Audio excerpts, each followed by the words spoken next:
നമസ്കാരം, ഞാൻ ശ്രീരാം. മലയാളത്തിലെ ആധുനിക കവികളിൽ ഒരാളായ ശ്രീ കുഞ്ഞുണ്ണി മാഷിനെ പറ്റി ഒരു ചെറിയ വിവരണമാണ് ഞാൻ പറയാൻ പോകുന്നത്. ഞായപ്പള്ളി ഇല്ലത്തെ നീലകണ്ഠൻ മൂസത്തിൻ്റെയും ഭാര്യ അതിയാരത്ത് നാരായണി അമ്മയുടെയും മകനായി 1927 മെയ് 10 ശ്രീ കുഞ്ഞുണ്ണി മാഷ് ജനിച്ചത്. ചേളാരി ഹൈസ്കൂളിൽ അധ്യാപകനായി തൻ്റെ ഔദ്യോഗിക ജീവിതം ആരംഭിച്ച അദ്ദേഹം പിന്നീട് കോഴിക്കോട് ശ്രീരാമകൃഷ്ണ മിഷൻ ഹൈസ്കൂളിൽ തൻ്റെ സേവനം അനുഷ്ഠിച്ചു. 1982 അധ്യാപന രംഗത്തു നിന്ന് അദ്ദേഹം വിരമിച്ചു. പിന്നീട് 1987 തൃശൂർ സാമൂഹ്യ സാംസ്കാരിക പ്രവർത്തനങ്ങളിൽ ഏർപ്പെടുകയും ചെയ്തു. കുട്ടിക്കാലത്ത് ഏറെ പുസ്തകങ്ങൾ വായിച്ചിരുന്ന ഒരു ആളായിരുന്നു ശ്രീ കുഞ്ഞുണ്ണി മാഷ്. കുട്ടിക്കാലത്ത് ഏറെയും വായിച്ചത് കുഞ്ചൻ നമ്പ്യാരുടെ തുള്ളൽ കൃതികളായിരുന്നു.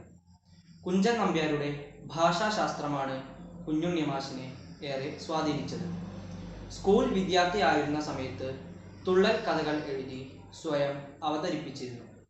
10ാം തരം കഴിഞ്ഞ സമയത്ത് യുഗപ്രപഞ്ചം എന്ന തുള്ളൽ എഴുതി കവിയായി അറിയപ്പെട്ടു തുടങ്ങി. മലയാള കവിതയിൽ വ്യതിരക്തമായ ഒരു ശൈലി അവതരിപ്പിച്ച കവിയാണ് ശ്രീ കുഞ്ഞുണ്ണി മാഷ്. ഹ്രസ്വവും ചടുലവുമായ കവിതകളിലൂടെ ഈ കവി ശ്രദ്ധേയനാകുന്നു. മുതിർന്നവരെയും കുട്ടികളെയും ഒരുപോലെ ആകർഷിച്ചിരുന്ന ഒരു കവിയായിരുന്നു അദ്ദേഹം. ഈരടികൾ മുതൽ 4 വരികൾ വരെയുള്ളവയാണ് കുഞ്ഞുണ്ണി കവിതകൾ ഏറെയും. ആദ്യകാല കവികൾ എഴുതിയ കവിതകൾ ഇവയെ സംബന്ധിച്ച് ദൈർഘ്യമുള്ളവയാണ്.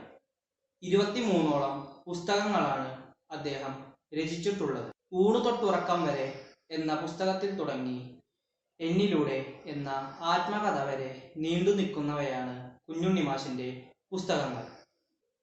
ഫലിത പ്രയോഗങ്ങൾ ഉപയോഗിക്കുന്ന കാര്യത്തിലും കുഞ്ഞുണ്ണി മാഷ് ഒട്ടും പുറകിലല്ല.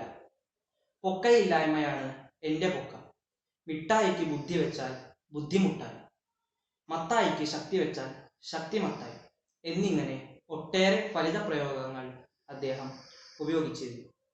1974 കിട്ടിയ കേരള സാഹിത്യ അക്കാദമി അവാർഡ് ആണ് കുഞ്ഞുണ്ണി മാഷിൻ്റെ ആദ്യ പുരസ്കാരം. പിന്നീട് സംസ്ഥാന ബാലസാഹിത്യ award, Vazhakunnam award, VA Kesavan Nair award എന്നിവ നേടിയിട്ടുണ്ട്. അവിവാഹിതനായ അദ്ദേഹം 2006 മാർച്ച് 26 അന്തരിച്ചത്. ഇതാണ് കുഞ്ഞുണ്ണി മാഷിനെ പറ്റിയുള്ള ചെറിയ വിവരണം. ഇത് എല്ലാവർക്കും ഉപയോഗപ്രദമാകുമെന്ന് കരുതുന്നു. നന്ദി, നമസ്കാരം.